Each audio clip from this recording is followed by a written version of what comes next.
বঙ্গোপসাগরের তীরে গড়ে ওঠা পূর্বঘাটের পাহাড় দিয়ে সাজানো বিশাখাপত্তনম। এই বন্দর নগরী ভ্রমণের আজ আমার চতুর্থ দিন। এখানের নীল সমুদ্র আর সবুজ পাহাড়, এই দুই আমি প্রাণ ভরে দেখে নিয়েছি। এমনকি আরাকু ভ্যালিতেও একদিন হই হই করে কাটালাম। তবুও আজ আবার চলেছি সেই আল্লুরি সীতারাম রাজু জেলার উদ্দেশ্যে, একটি অপূর্ব সুন্দর জায়গা দেখতে। আমার মনে হয় ভাইজ্যাক ভ্রমণে এই জায়গাটি না দেখলেই নয়। পর্যটকেরা এই জায়গাটিকে বলেন মেঘের সমুদ্র। সমুদ্রপৃষ্ঠ থেকে ৩,৪০০ ফুট উচ্চতায় অবস্থিত এই জায়গাটি হল অন্ধ্রপ্রদেশের ভানজাঙ্গি। এই ভানজাঙ্গিকে দেখার সেরা সময় হলো সূর্যোদয়ের সময়। আর ঠিক সেই কারণেই খুব ভোরে উঠে ভাইজ্যাক থেকে রওনা হচ্ছি মেঘ সমুদ্রমের উদ্দেশ্যে ভানজাঙ্গিতে। সব ঘুমাচ্ছে, কেউ ওঠেনি এখনো, বাইরে অন্ধকার।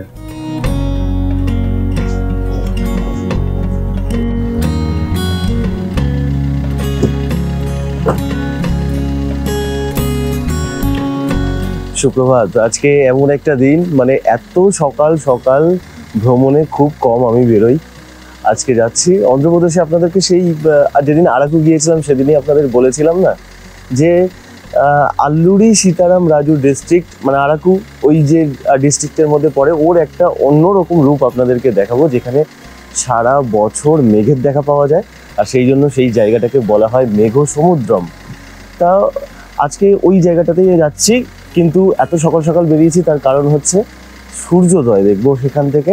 আর অপূর্ব সূর্যোদয় দেখা যায়, মেঘের ওপর দাঁড়িয়ে সূর্যোদয় দেখবো। এখন বাজে হচ্ছে 3:25। এখান থেকে যাচ্ছি এখন ভানজাঙ্গি। ভানজাঙ্গির দূরত্ব 110 কিলোমিটার, গাড়িতে 3 ঘন্টা তো লাগবেই। 6:30 নাগাদ সূর্যোদয়ের আজকে সময় আছে। চলুন তাড়াতাড়ি বেরিয়ে পড়ি। ভানজাঙ্গি যাওয়ার জন্য সব থেকে ভালো হতো যদি আমি আরাকু ভ্রমণের প্রথম দিনই, যেদিন ট্রেনে করে বোরা গুহা দেখে আরাকু স্টেশন পর্যন্ত এসেছিলাম, সেই দিনই আরাকু স্টেশন থেকে সোজা ভানজাঙ্গিতেই চলে যেতাম। অথবা চাইলে আরাকু স্টেশনের আশেপাশে কোনো হোটেলে রাত্রিবাস করে নিতাম। আরাকু স্টেশন থেকে ভানজাঙ্গির দূরত্ব মাত্র 50 কিলোমিটার। ঘন্টা খানেকের মধ্যেই ভানজাঙ্গি পৌঁছে যাওয়া যায়। তবে সব থেকে ভালো হয় ভানজাঙ্গিরই কোনো হোটেল, রিসর্ট বা ক্যাম্পে থাকতে পারলে। যথেষ্ট পরিমাণে সঠিক মূল্যে সব কিছুর ব্যবস্থা এখানে আছে। এখানে এসে সরাসরি নিজেরা দেখে শুনে বুকিং করাটাই ভালো হবে। ভানজাঙ্গিতে সারা বছর আপনি আসতে পারেন, তবে সব থেকে বেশি ভিড় থাকে অক্টোবর থেকে মার্চ মাস পর্যন্ত, কারণ এই সময় খুব ভালো মেঘ আর কুয়াশা থাকে।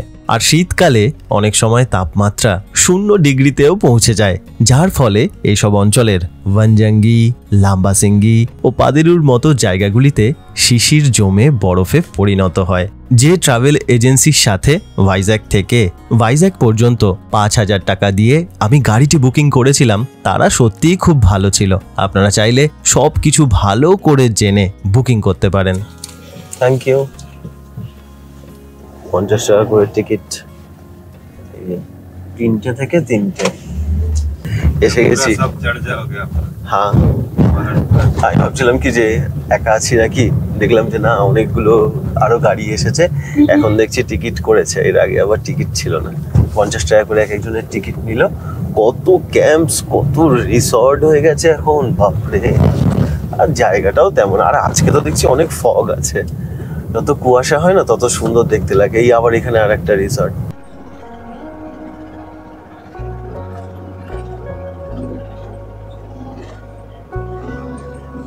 আমাদের গাড়ি থেকে নেমে গেছি, এবার কিছুটা অফ রুট আছে। তো একটা সময় কি ছিল, পুরোটাই যেতাম মানে পায়ে হেঁটে। এখন দেখছি আবার একটা অটোর ব্যবস্থা করেছে। তো 1 কিলোমিটার অটো করে নিয়ে যাচ্ছে, পার হেড 100 টাকা, আর 1 কিলোমিটারের ট্রেকিং। তো আমি বললাম ঠিক আছে, যেহেতু এখন আলো বেরিয়ে গেছে, আজকে তো এসছি একটু দেরি করেই, তাহলে যাই সানরাইজটা দেখতে পাবো, সেই জন্য অটো করে নিলাম। 100 টাকা করে এক একজনের। বিশাল বিশাল লাগছে। এবার তো আসল মজা, ট্রেকটা শুরু হবে। এই অটোটা হতে অনেক ভালো হয়েছে, অনেক ভালো হয়েছে। একটা সময় তো আমরা পুরোটা হেঁটেই এসেছিলাম। এই এতটা আমাদেরকে ছেড়ে দিল, এখন তো কত গাড়ি হয়ে গেছে, এটা বেশ ভালো লাগলো। এই কি ঠান্ডা, কি ঠান্ডা টেম্পারেচার! তাও ভাবুন, ওই ভাইজাকে ছিলাম তো, মানে গায়ে কিছু রাখা যাচ্ছে না ঘরের মধ্যে, এতটা গরম লাগছিল। আর এখানে তো বাপরে বাপ, আর রাস্তাটা দেখুন না কি সুন্দর। একটা বড় পাহাড়ে উঠতে হবে এখন। এখানে দুটো পাহাড় আছে, ওই পাহাড়টা, এই পাহাড়টা। ওই পাহাড়ে উঠতে হবে না, মানে খুব টাফ নয়। যাদের অসুবিধা আছে তারা ছোট পাহাড়টা উঠলে তত্তর করে উঠে যাবেন, আর যাদের একটু ভালো আছে সবকিছু, মোটামুটি হাঁটাচলা করেন একটু আধটু, তারা তো বড় পাহাড়টা উঠে যাবেন। রাস্তা করা আছে, ট্রেল দেখা যায়। আর এই রাস্তাটা পাখিগুলো ডাকছে, ও কি উফ, অপূর্ব রাস্তাটা।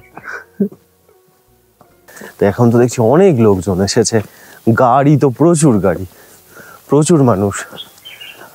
পাখি ডাকছে, সব উপরে উঠে গেছে, সানরাইজের টাইম হয়ে গেছে তো সব দৌড়ে দৌড়ে আসছে যাতে তাড়াতাড়ি যেতে পারে।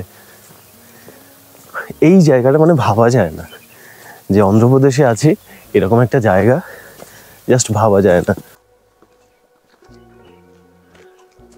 একটা কাজ করতে পারেন, ঠিক আছে, ধরুন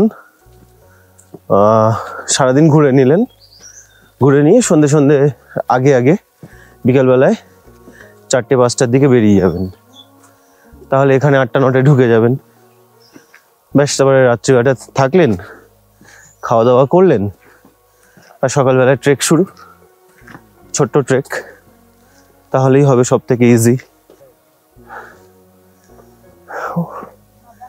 এই হচ্ছে পাহাড়, ওই যে লোক উঠছে সব, ওই যে ওটাতে উঠতে হবে।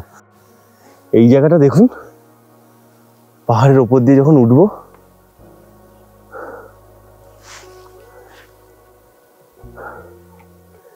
ও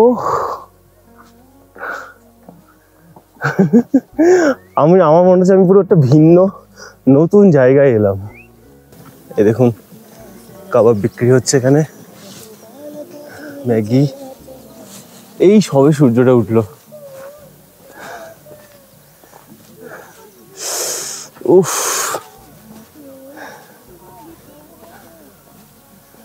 আয় রে এই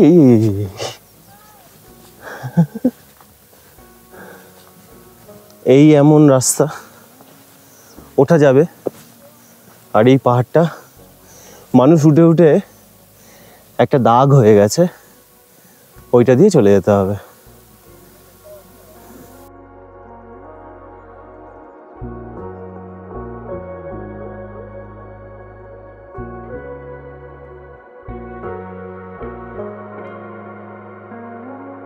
একটা মানে নিচ থেকে দেখেই এত ভালো লাগলো, উপরে যাওয়ার তাড়া হয়ে গেছে। আর যদি 20-25 মিনিট আগে আসতাম তাহলে একদম মানে সানরাইজটা ওপর থেকেই দেখতে পেতাম। নিচ থেকে দেখেই একটুও পলিউশন নেই, চাঁদ এত সুন্দর লাগছে, পুরো পরিষ্কার চাঁদটাকে বোঝা যাচ্ছে। আপনারা দেখুন পুরো চারদিকের পাহাড়টা, পুরো পরিবেশটাই আলাদা। আসুন একটু উপর দিকে যাই। এইখানে নিচে নিচে অনেক ক্যাম্প হয়, রাস্তা কিন্তু ঠিকই আছে, যাওয়া যাবে, অসুবিধা নেই। আমি আরও এই দুটো ব্যাগ এনেছি তো একটু হেভি হয়ে গেছে। আমি দেখলাম যে অনেক মহিলারা এসেছে, অনেক বাচ্চারাও এসেছে।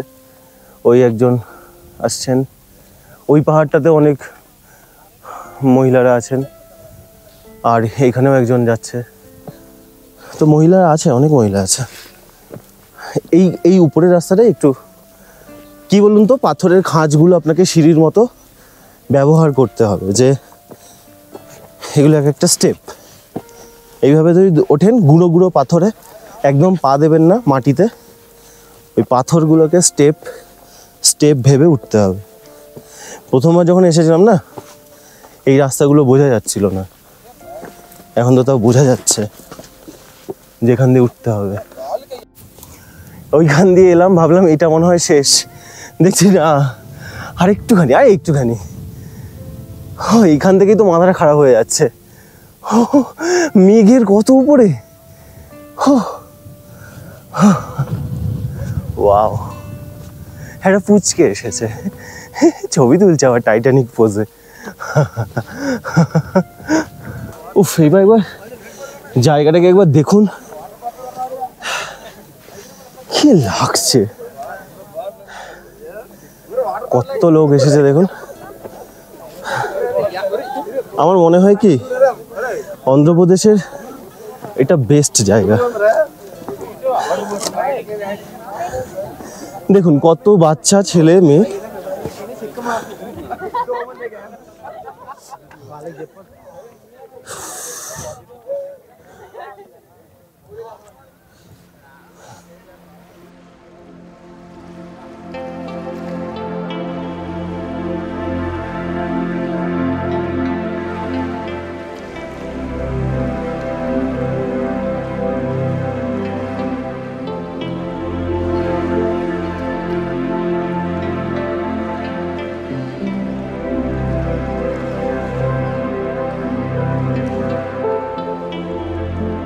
এইবার মনে হচ্ছে যেন পুরো একটা মানে পৃথিবীকে আমি বাইরে থেকে স্যাটেলাইট থেকে দেখছি এরকম মনে হচ্ছে।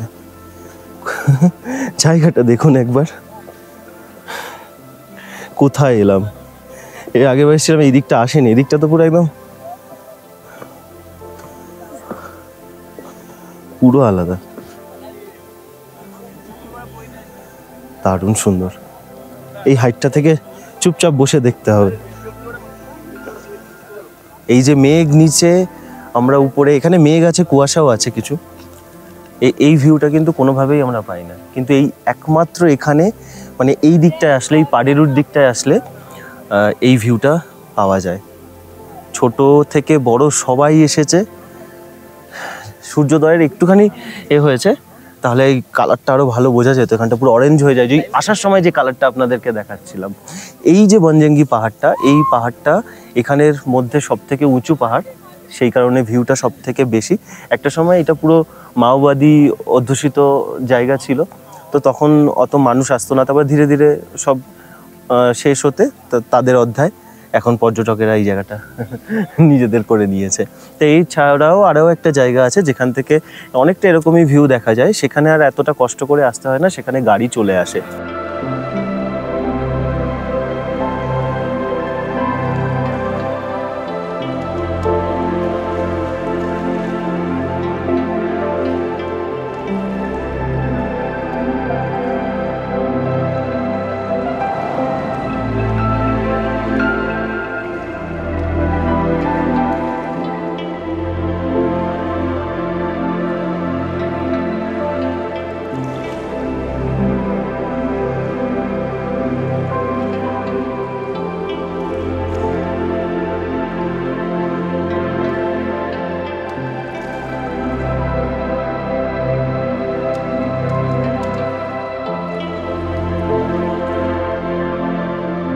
ওপর থেকে যখন নিচে নামছি না, তখন একটু মানে বুঝে সুঝে নামতে হবে, কারণ উপর থেকে নিচের এই যে খাড়া নিচে নেমে গেছে সেটা বোঝা যাচ্ছে না।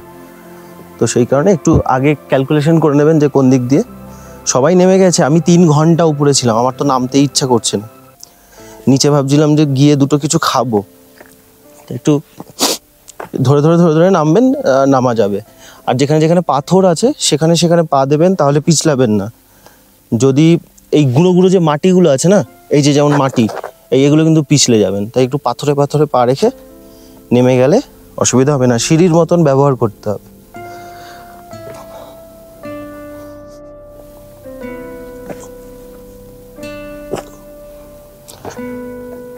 এইটুকুই চড়াই, এই চড়াটাই হচ্ছে মানে মেন, বাদ বাকি ঠিক আছে। চলুন দেখি যদি কিছু খাবার থাকে খাই। পাথরগুলোতে ভালো গ্রিপ পাওয়া যায়। এই হয় শুধু ম্যাগি আছে, আর বারবিকিউটা শেষ হয়ে গেছে। বারবিকিউ থাকলে খেতাম। যাওয়ার আগে একবার শেষবার এই পাহাড়টায় উঠেছিলাম।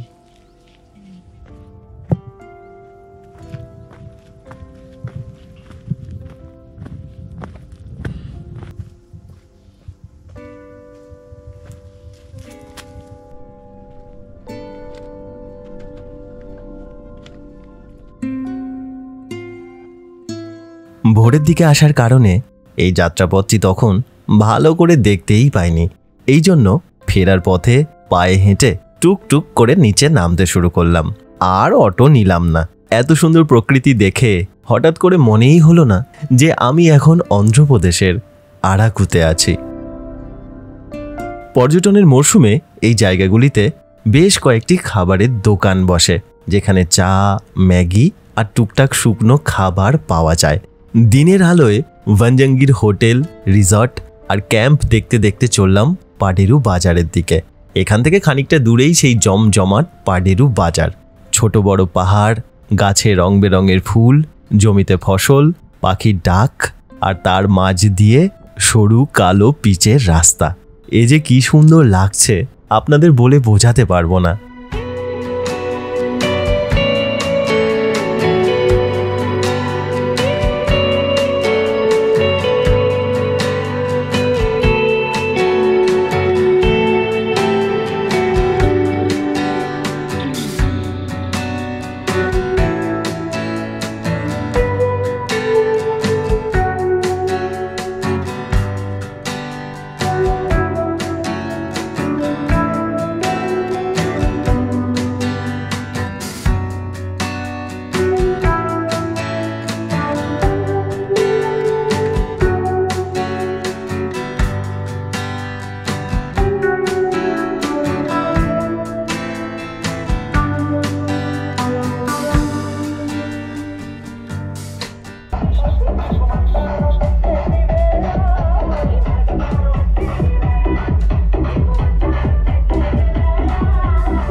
ভানজাঙ্গি থেকে আমি যাচ্ছি হচ্ছে এখন লাম্বা সিংয়ের দিকে।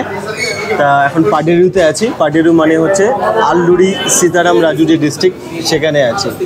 এখন যাওয়ার পথে একটা দোকান পেয়েছি, খুব ভালো দোকানটা, বেশ ভিড় এবং সমস্ত লোকাল লোক খাচ্ছে। আমি না চেষ্টা করি যেখানে লোকাল মানুষরা খায় সেখান থেকে খেতে। তারা তো রেগুলার আসে, তো 19-20 হলে সেটা করতে পারে না, তো ফ্রেশ খাবার দিচ্ছে। এখানে ইডলি নিয়েছি, এটা অনিয়ন ইডলি আছে। তো ইডলিটা আমি চেষ্টা করছি যে এখানের নতুন খাবারগুলো আপনাদের সামনে তুলে ধরার। তো এটা ইডলি দিয়েছে একদম ফ্রেশ। আমি একটুখানি খেয়ে দেখলাম। চাটনি আছে, নারকলের চাটনি আছে, এখানে ডাল দিয়েছে, আর এখানে একটা চাটনি দিয়েছে। আর এইটা যেটা দিয়েছে এটা হচ্ছে প্লেন ধোসা। এবার একটা জিনিস দেখুন, এটা হচ্ছে পেপার ধোসা, বিশাল বড় একটা সাইজ। এর এইটা যেটা দিয়েছে এটা হচ্ছে রাবা ধোসা। তো এই রাবা মানে হচ্ছে সুজি, তো সুজি দিয়ে এই ধোসাটা বানানো হয়েছে। পেপার ধোসাটা আপনারা বুঝতে পারছেন সাইজে বড়, খুব পাতলা, পেপারের মতো। অনিয়ন, এটা অনিয়ন আছে, এটাতেও অনিয়ন আছে। আর এটা হচ্ছে প্লেন ধোসা। তো এবার আমি নিয়েছি, আমাকে তো ট্রাই করতে হবে যে বিভিন্ন রকম ধোসা কীরকম পাওয়া যায় এখানে, সেটা ট্রাই করতে হবে। কিন্তু আমি খেতে পারবো কি না আমি জানি না। আর এখানে বিয়ে চলছে, তো গান বাজনা একদম ফুল, মানে এখানকার মানুষ এখন সব আনন্দে আছে, সিজন চলছে। আচ্ছা খাই, খেয়ে আপনাদের একটু একটু করে বলছি যে কেমন লাগছে।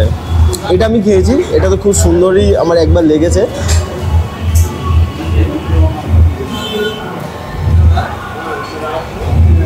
এটা যে নারকেলের চাটনিটা করে না, তাতে বাদাম দেয়, যার জন্য না আরেকটু খেতে ভালো লাগে বেশি।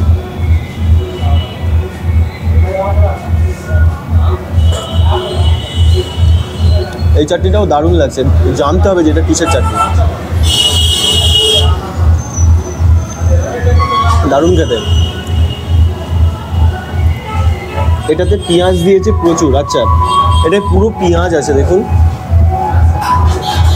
এটাতে।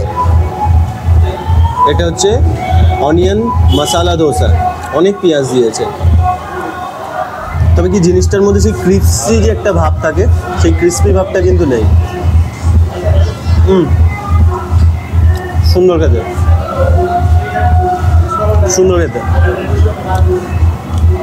এটা দেখি, এটা একদম খুব পাতলা কাগজের মতন করেছে, ওই জন্য পেপার ধোসা। আচ্ছা, এটা প্লেন, এটা কিচ্ছুই নেই, প্লেন ধোসা একদম। এটা পেপার ধোসা, এটা এইসবের সাথে খেতে হবে। আর এটা সুজি দিয়ে যেটা করেছে রাভা ধোসা, এটাতে পেঁয়াজ দিয়েছে, অনিয়ন, এই অনিয়ন দিয়েছে। তো এটা সুজি, এটা এটা এটা নতুন, এটা আশা করছি খুব কড়কড়ে হবে খেতে, একটা পাঁপড়ের মতো।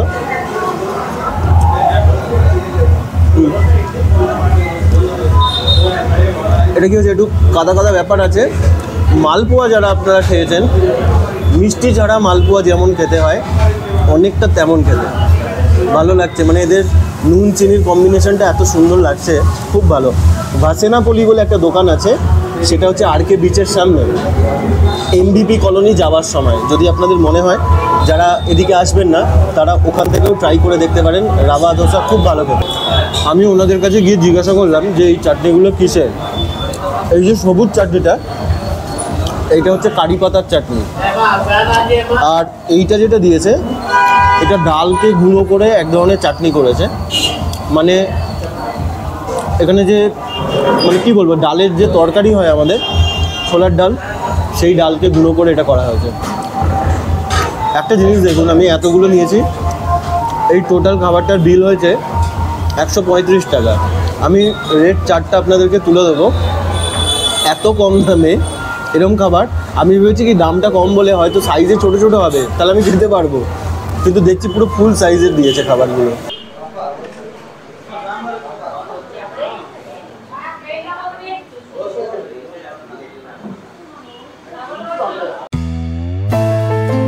একটা দারুণ ব্রেকফাস্ট সেরে রওনা হলাম কথপল্লী ঝর্ণা দেখতে। এই ঝর্ণা দেখতে যাওয়ার পথেই অন্য একটি রাস্তা দিয়ে চলে যাওয়া যায় লাম্বাসিঙ্গি। ওয়ানজাঙ্গি আর লাম্বাসিঙ্গি এই দুটো জায়গার সৌন্দর্যই প্রায় একই রকম। থাকার ব্যবস্থা দুটি জায়গাতেই বেশ ভালো রকমের আছে। তবে লাম্বাসিঙ্গিতে ভিউ পয়েন্ট পর্যন্ত সরাসরি গাড়ি যেতে পারে। প্রায় মাঝ রাতে আমি রওনা হয়েছিলাম ওয়ানজাঙ্গির উদ্দেশ্যে। আবার আজকেই আমাকে ফিরতে হবে ভাইজ্যাকে, কারণ পরের দিন খুব সকালবেলায় ভাইজ্যাক থেকে বিজয়ওয়াড়ার উদ্দেশ্যে ট্রেন ধরতে হবে। সেই কারণে আজকে আর লাম্বাসিঙ্গির দিকে গেলাম না। তবে আপনারা যদি চান তাহলে যে কোনো একটি জায়গায় রাত্রিবাস করে দুটি জায়গায় ঘুরে নিতে পারেন। শীতের সময় দুটি জায়গাতেই দারুণ ঠান্ডাও পড়ে, আর বেশ কয়েকটি জায়গায় খুব ভালো রকমের স্ট্রবেরি চাষ করা হয়। পানি হ্যাঁ,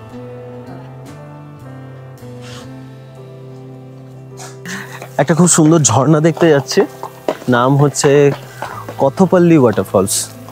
তা এই যে ঝর্ণাটা, এখানে আমরা টিকিট করলাম। টিকিট হচ্ছে বড়দের 80 টাকা আর ছোটদের 40 টাকা। ঝর্ণা কিন্তু খুব যে বিশাল উঁচু থেকে পড়ছে তা নয়, কিন্তু ঝর্ণাটা মানে বেশ নদীর মতন বয়ে যাচ্ছে। আবার একটা ওভারব্রিজ মতন করা আছে, তো উপর দিয়েও দেখা যায়। আর প্রচুর লোক এখানে স্নান করতে আসে। এখন তো গরম গরম পড়েই গেছে। তা লাম্বাসিঙ্গি যদি ট্যুর করেন বা ওয়ানজাঙ্গি যদি ট্যুর করেন, তাহলে এই পথে এই ঝর্ণাটাও দেখে যাবেন। এই ঝর্ণাটাও আপনাদের ভালো লাগবে। মোটামুটি এখানে এই 3টে জায়গা, আর স্ট্রবেরি বাগান আছে। স্ট্রবেরি বাগানের এখন সিজন নয়, তাই জন্য স্ট্রবেরি বাগানটা দেখা যাবে না। এই দেখুন এখানে লেখা আছে। আচ্ছা, আমি খালি তখন থেকে ভাবছি যে ITDA মানে কি, ইন্টিগ্রেটেড ট্রাইবাল ডেভেলপমেন্ট এজেন্সি পাডেরু। এই যে কথপল্লী ওয়াটারফলস, ইংরেজিতে কোথাপল্লী, কিন্তু কোথা নয়, উচ্চারণটা কথপল্লী হবে, কথপল্লী। আসুন দেখি কেমন ঝর্ণাটা। খাবারের দোকান আছে, বসে খেতে পারেন। চায়ের দোকান আছে, জুসের দোকান আছে, গলা ভিজিয়ে নিতে পারেন। ভালো পরিবেশটা তো খুব সুন্দর। আমার না এখানকার মানুষজনগুলোকে বেশ ভালো লাগছে। আমি দেখছি প্রতিটা টুরিস্ট স্পটেই আমি দেখছি একটা জিনিস, যে না বেশি চেঁচামেচি, হুড়োহুড়ি, বেশ ঠান্ডা, বেশ একটা ভদ্রতা একটা ব্যাপার আছে।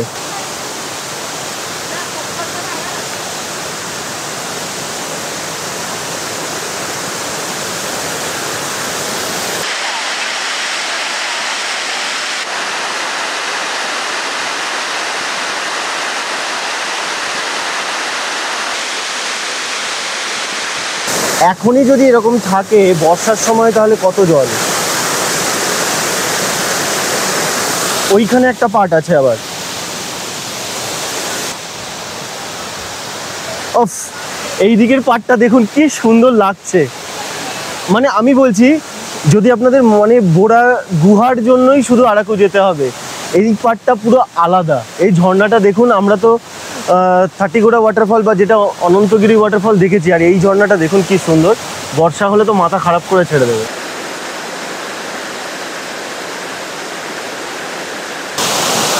ঘন্টার পর ঘন্টা দাঁড়িয়ে থাকা যাবে। ওই নিচটাতেও যাওয়া যাবে, নিচটাতে ওই যে ব্রিজের মতন করে দেওয়া আছে। যাই, ভালো লাগছে, ভাবছিলাম যে আর যাবো না, অনেকটা সিঁড়ি উঠতে হবে, যাই, চলে যাই।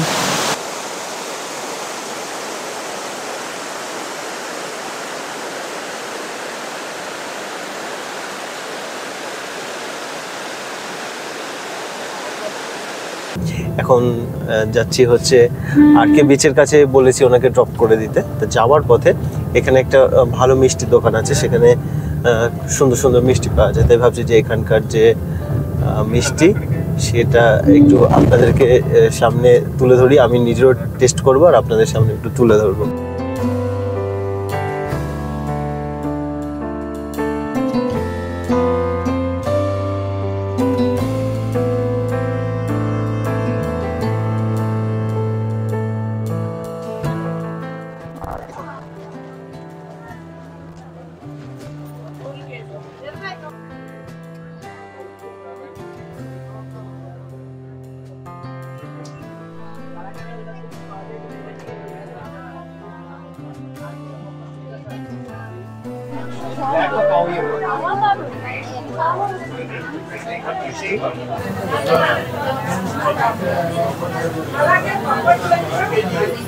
এখন এমভিপি কলোনিতে এসেছি।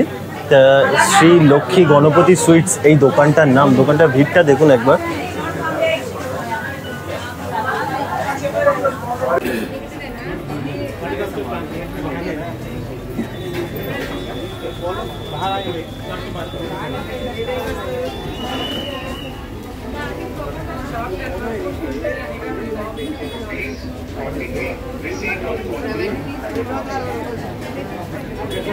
মানে এত এত রকমের মিষ্টি আমরা ভাবতে পারিনি যে এখানে এরকম পেয়ে যাবো।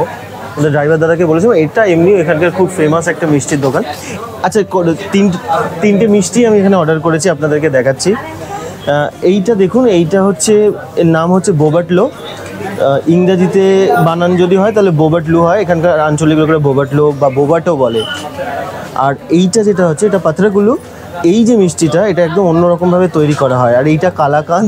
তা কালাকাঁদ যে এরকম আমি কোনোদিনও খাইনি, আমি জানি না কি। এর ভিতরটা দেখুন পুরো ক্ষীর দেওয়া আছে।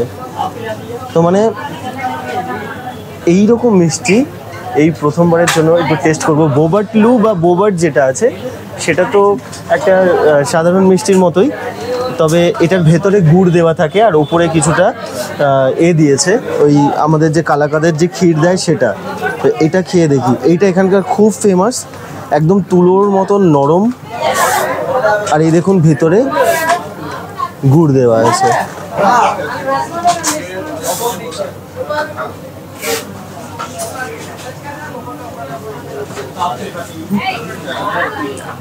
মুখে দেওয়ার সাথে সাথে পুরো গলে যাচ্ছে। ভাইজ্যাক বেড়াতে এলে অবশ্যই এই মিষ্টিটা ট্রাই করবেন, এর কোনো তুলনা নেই।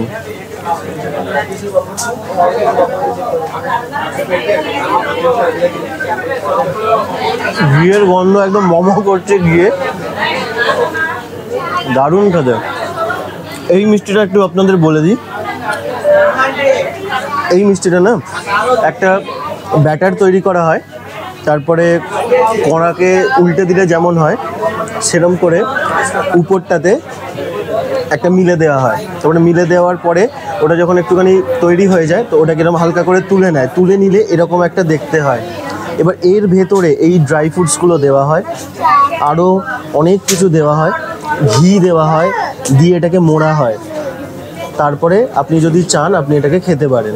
এবার এটা শুধুমাত্র এই ড্রাই ফ্রুটস দিয়ে এটা তৈরি করেছে, এবার এটা অনেক সময় কি মিষ্টি, বিভিন্ন রকম মিষ্টি দিয়ে ওরা তৈরি করে, তো এই জিনিসটা এইভাবে তৈরি হয়। আর এইটা যেটা দিয়েছে এটা কালাকাঁদ, তো আমি জানি না যে এই কালাকাঁদটা কেমন খেতে হবে। এটাও মানে একদম দারুণ দারুণ দেখতে, দেখুন না পুরো ঘি এখানে ভর্তি আছে। কেমন বেরিয়ে চলে এলো। আচ্ছা, আমাদের ওখানে যেরকম কালাকাঁদ তৈরি হয় সেরকমই, কিন্তু এটা কালাকাঁদের একটা পাতলা লুচির মতন বেলে সেটাকে আবার গরম ভেজেছে, তো সেই জন্য এটা এরকম খেতে লাগছে, একদম অন্যরকম। এইটা খাইয়ে, এইটা আমি কোনোদিনও খাইও নি।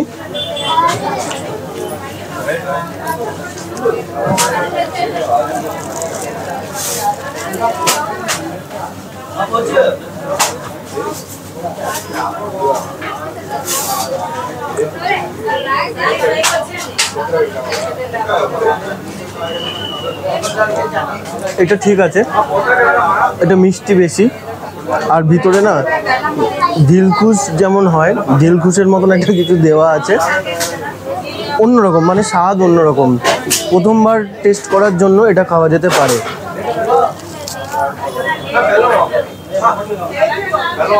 অন্ধ্রপ্রদেশে এই কটা দিন ঘুরে আমি যেটা বুঝলাম, ঘিয়ের স্বাদ এখানে খুব ভালো। দুটো মিষ্টি যেটা আমি রেকমেন্ড করবো, আমি এটা আপনাদেরকে বলবো না যে খেতেই হবে, বোবাট, কালাকাঁদ অবশ্যই খাবেন। আর এই দোকানের এই দুটোই হচ্ছে স্পেশাল। এই দুটোর দাম 500 টাকা কেজি এখানে, আর এইটার দাম 25 টাকা পিস। আরও সব এখানে মিষ্টি আছে, মানে যদি আমি আজকে খাওয়া শুরু করি তাহলে রাতের, মানে আজকের দিনটা পুরো লেগে যাবে, তাও মানে সব মিষ্টি খেতে পারবো না।